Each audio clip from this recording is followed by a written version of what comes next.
Welcome, everybody, to another brand new episode of Topic Thunder.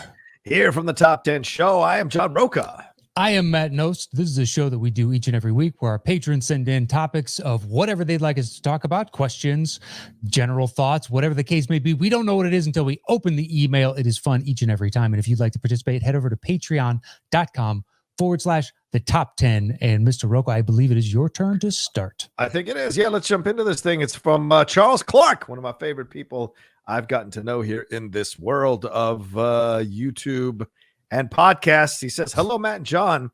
Hope you and all the listeners are doing well. My question is, what's your favorite toppings on a burger?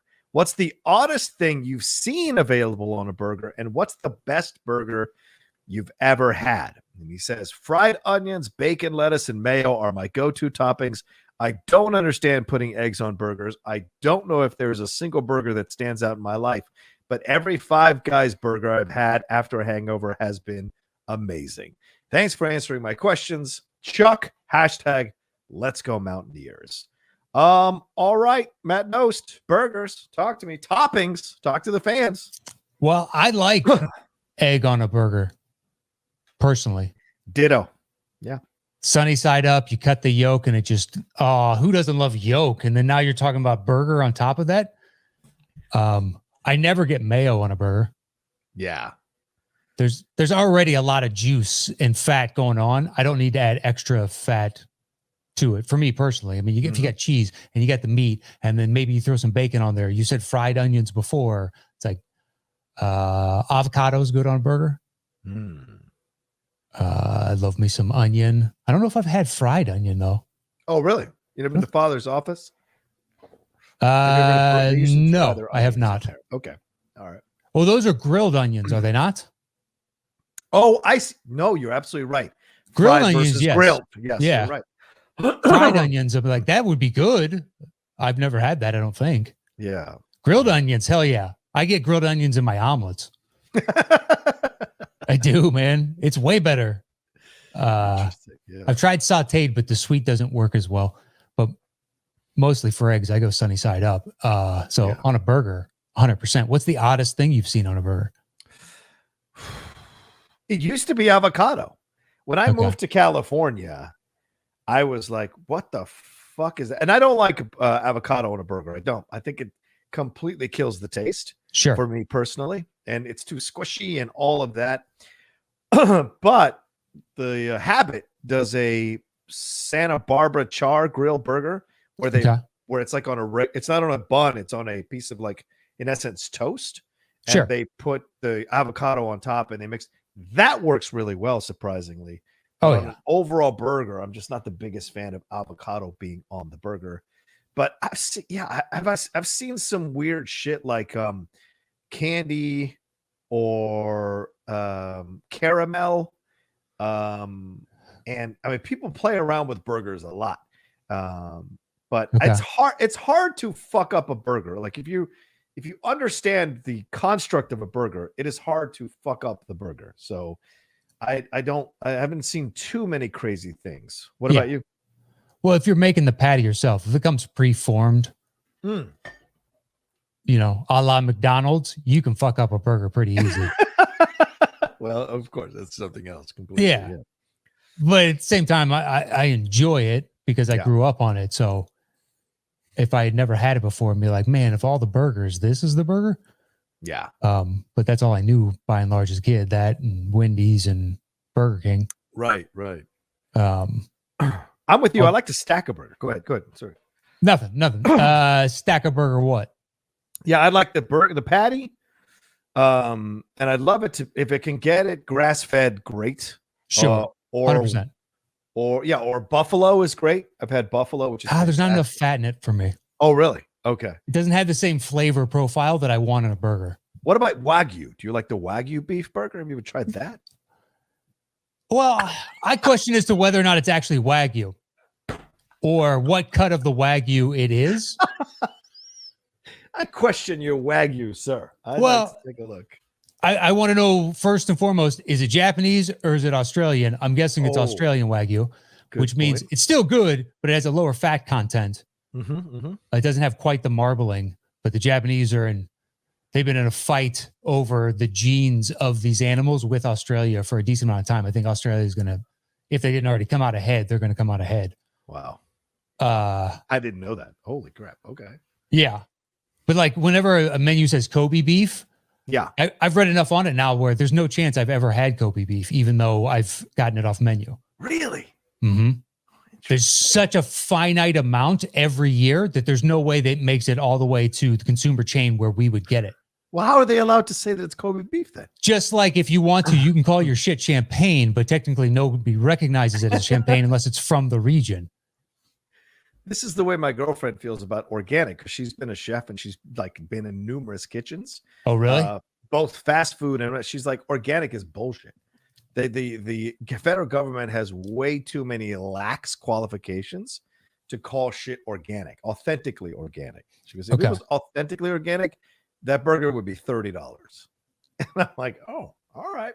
Well, because the burger patty is going to be so expensive. Exactly. That's what she's. But you'll have an increased cost for all the other ingredients too. If it's artisanal bread and the lettuce is organic and whatever else you put on that, it's going to go up like 30% or something across the board.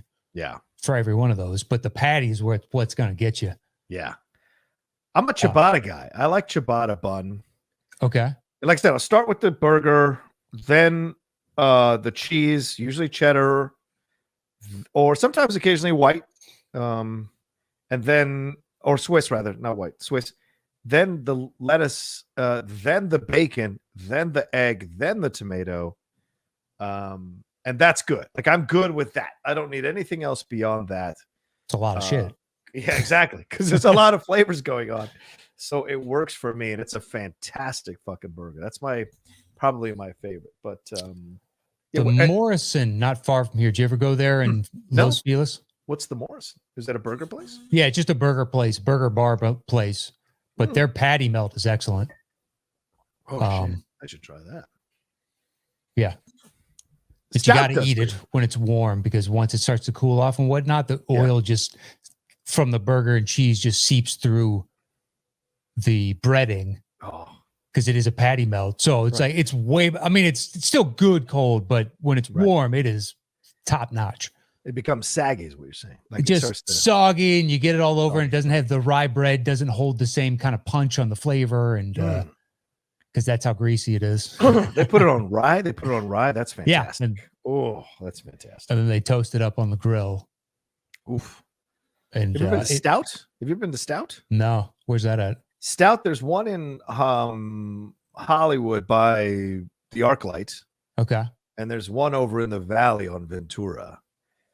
And their burgers, you can take stuff off, but you can't add anything. It is what it is. And they do this morning after burger that is fucking stellar.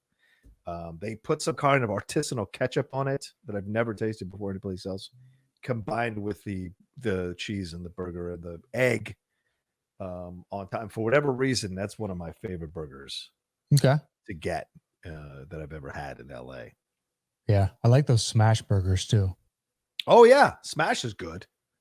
Absolutely. But there's a couple different places around here that do the exact same thing.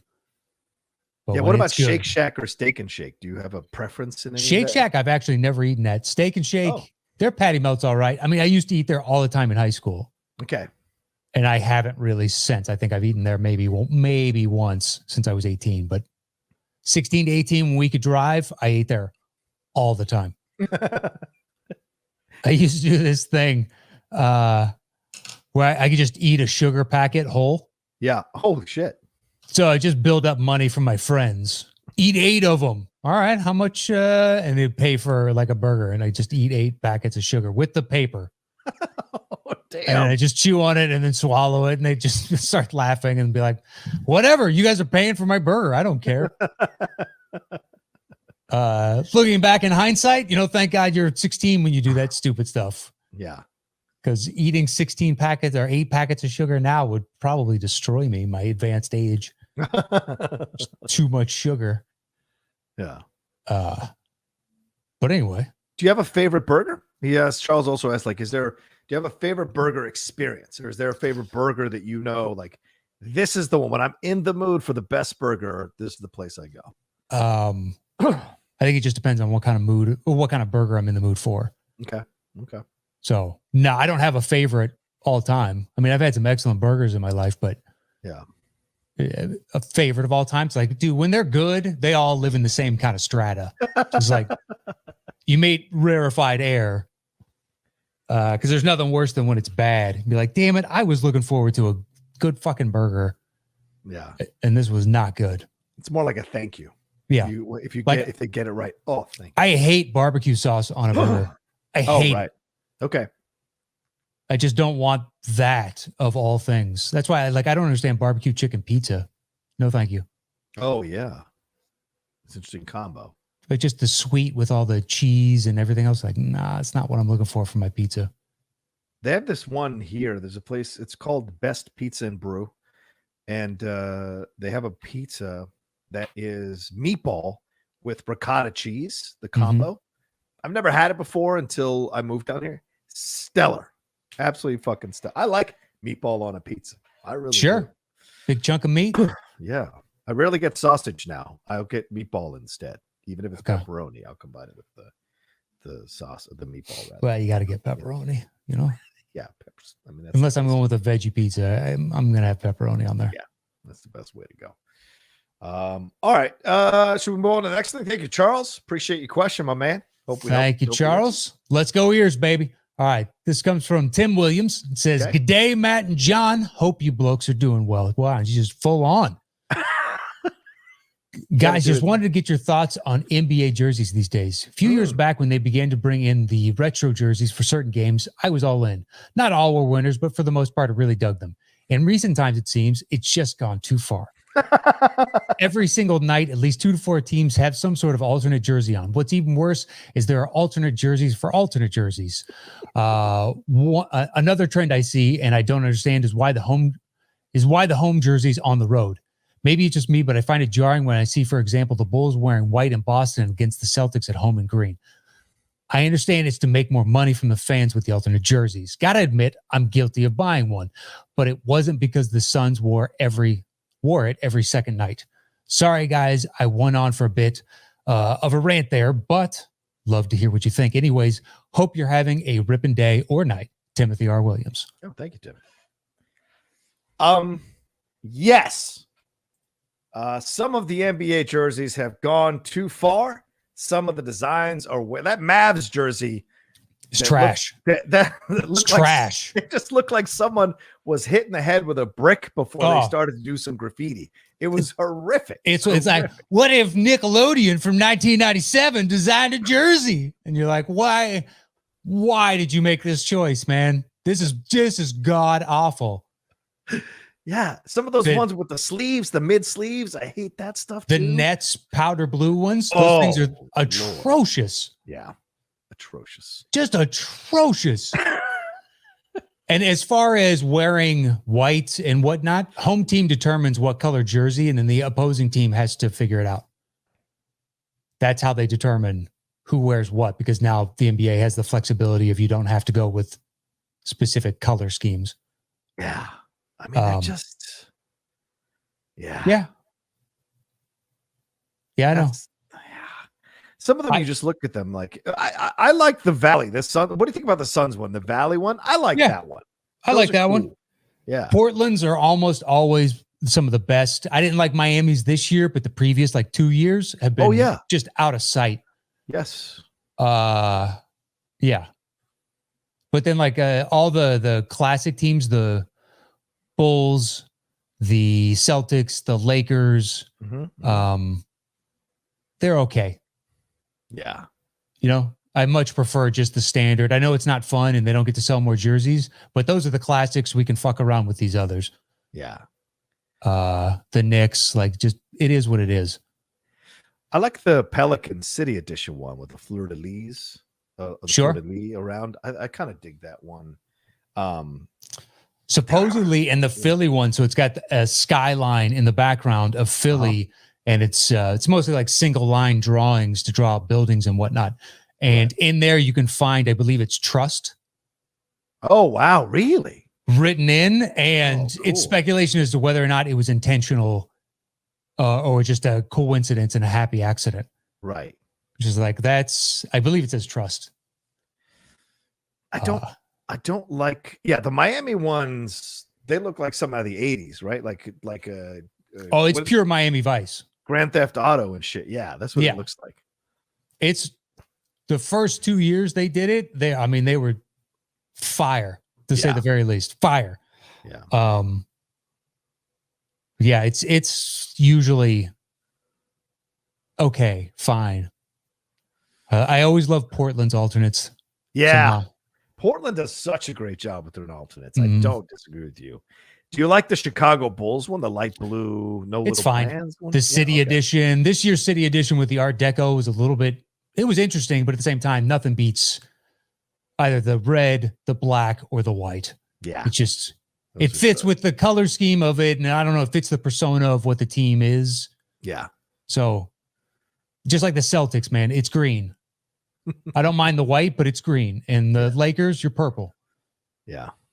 I'm not gonna lie to Timothy. I mean, I've thought about buying a couple of these, and I don't even root for their teams. But I almost bought. Yeah. Which one? Which one did you almost buy? I almost bought this bright pink corduroy hat from Miami 2 years ago. I came close to pulling the trigger, but I'm pretty sure it was one of those. The brim is always going to stay stiff. Yeah, and I don't like that. I need a little bit. This one is supposed to be permanently stiff, and I have to constantly do this. And after years, it'll hold somewhat of a shape. And after going through this, I love the hat, but it's like I don't want to have to do that for 2 years when it's bright pink. Yeah, it was fucking sweet though. I thought that because I saw the Utah Jazz one, I thought was fucking excellent. The city version. Yeah. And the Minnesota Timberwolves one. The Minnesota Timberwolves. The bright green? Dude, the blue with the green. Like it had the blue with the green kind of thing.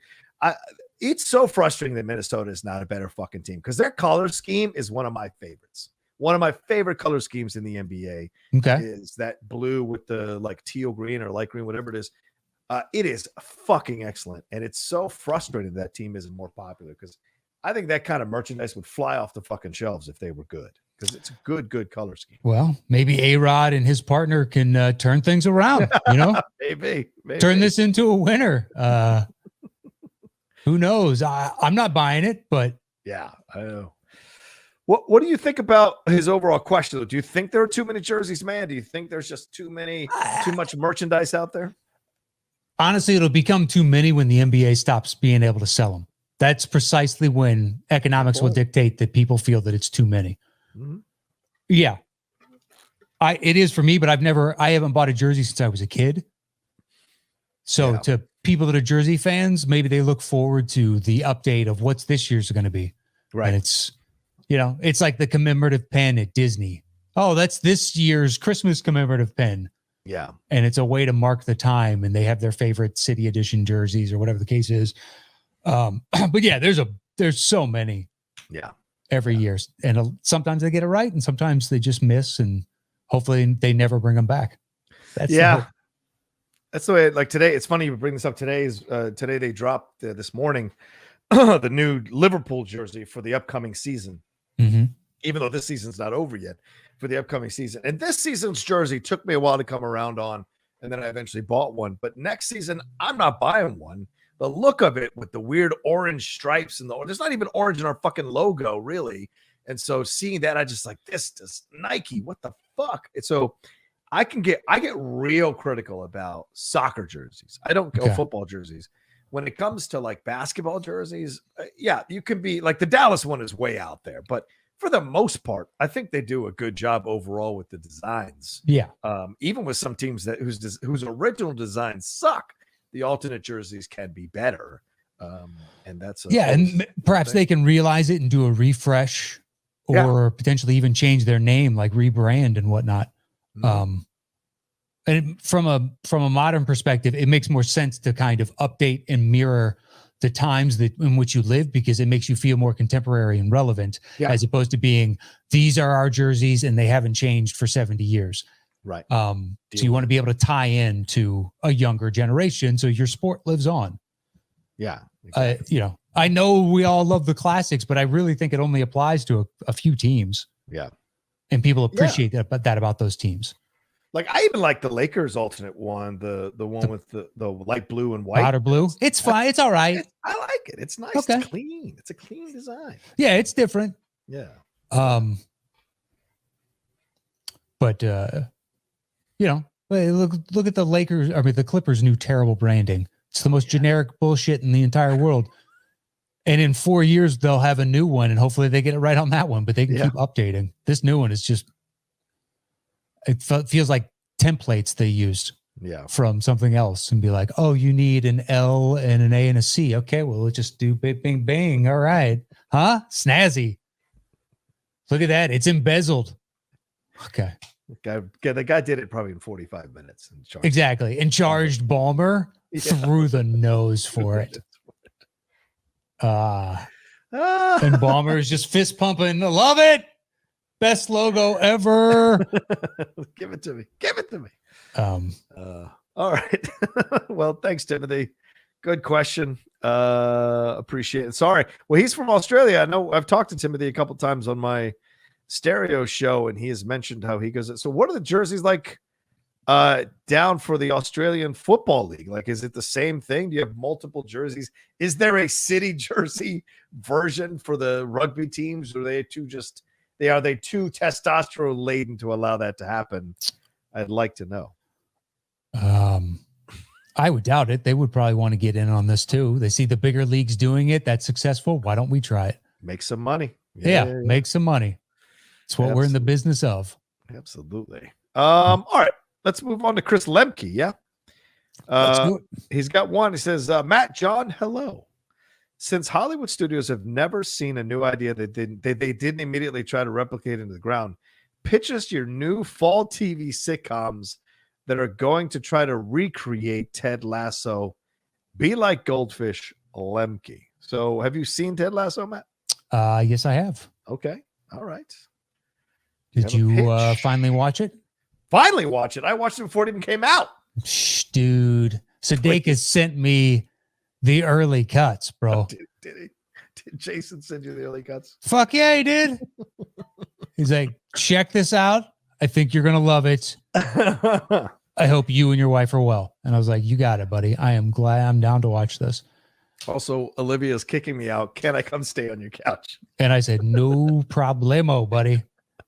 Whatever you need, I'm here for that. You and that mustache. Yeah. Pitch us your new fall TV shows. Based on Ted Lasso. Based on Ted Lasso. So I guess it would be depending on who you're pitching to, what type of show you're pitching. Right. Because I don't know what's on network TV anymore. Yeah. I couldn't tell you any show on any night. Not to say that I haven't heard of them, but it's just like, what night does such and such air? I have zero idea. I don't watch a single one. Wow. I don't believe so. Do you watch a network TV show? I tried to watch the return of Christopher Maloney onto Law and Order, that new Law and Order. Okay. It was Disorganized Crime, or whatever it's fucking called. Organized Crime, whatever. It was bad, man. I watched the first 2-3 episodes and like, this is fucking horrible. And other people have been trying to get me to come back saying, oh, it's gotten better. But like, I like Christopher Maloney a lot as an actor and as an energy. I like him as a presence on my screen, but like watching this thing, and it was just like watching the Wayne's World commercial. Like they're too old to be doing it. Him and Mariska Hargitay, when they're having I'm like, this doesn't work now that you're in your 50s. Like it just doesn't work. It doesn't feel cool. Well, it feels outdated, and it's not edgy or sharp. It looks to me like old people still trying to hold on to their 30s. And that it just The formula at this point is getting blood from a stone. Right.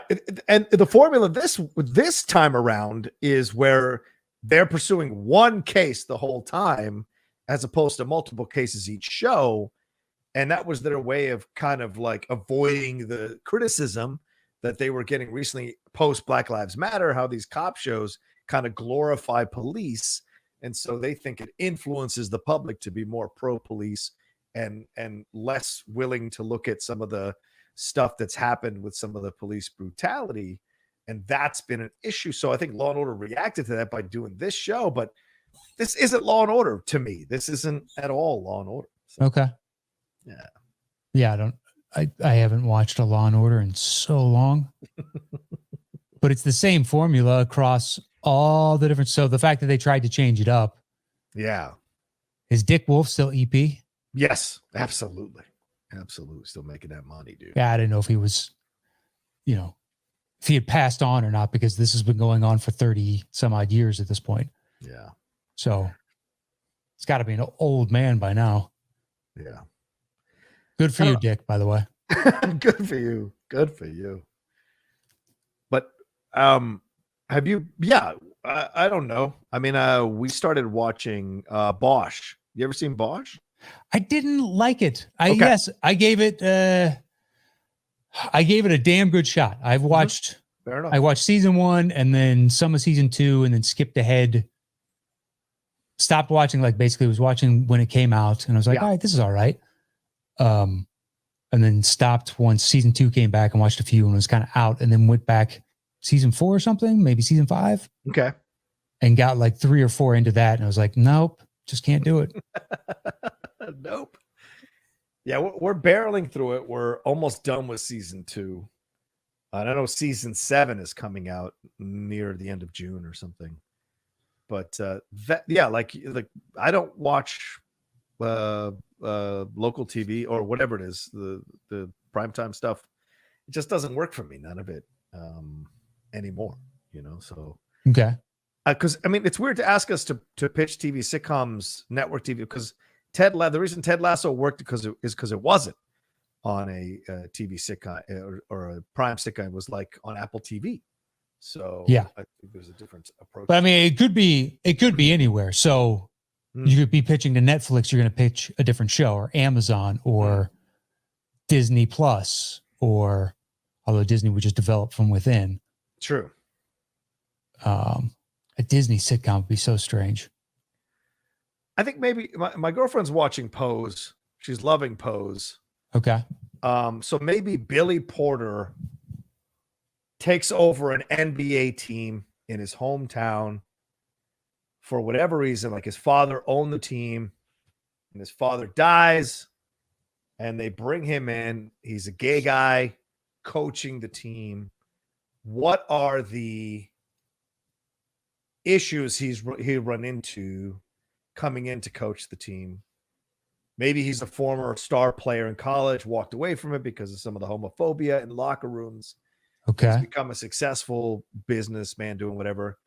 And now for whatever reason in the will, he's got to come back and coach the team. It's his way of repairing his strained relationship with his father. And in the show, does his father own a sports team? Yeah, his father owns the sports team, but he walked away from being a part of it because of the homophobia in locker rooms or whatever. And so he went off to do his own thing. But then his father, in his dying wish, said that, basically a George Bailey situation where you have to come in and own the team and coach the team or whatever, or else they're going to sell it to this conglomerate. And these people are pretty shitty to the community and shitty to the fans. And they'll break up the team or bust up the team and whatever. Or maybe like Clay Bennett, take off in the middle of the night to Oklahoma City. So he's got to come back and coach the team and then deal with that issue of the homophobia that's still there and some of it that isn't there. And can he coach the team? And his approach to coaching is a more positive approach. Does that work? What's it like running into people who think because he's not a lifer that he shouldn't be coaching, dealing with the fans? Plus he's black. So what's that situation like? So I think there's a lot that could be explored there. And Billy Porter is such an interesting actor and character that it would be, I think it'd be curious to see what he would do with something like that. Okay. That is pretty amazing that is tailor-made. There is a show that I've only seen billboards for it. I've never seen the show, so I don't know anything about it. And the fact that one of the characters, his father wanted him to take over the sports. if you haven't pitched this, you should just go ahead. Hey, you guys ever thought about this as a story idea? It is possible. It does sound like it's on that kind of trajectory. Or at least that's a plausible one. Yeah, I think so. The easy route is him coaching a WNBA team. That's the easy route. The harder route is coaching the NBA team, I think. What about Ted Lasso right? So take that character, find a different actor. I don't know who the actor is yet, but here's my idea. Okay.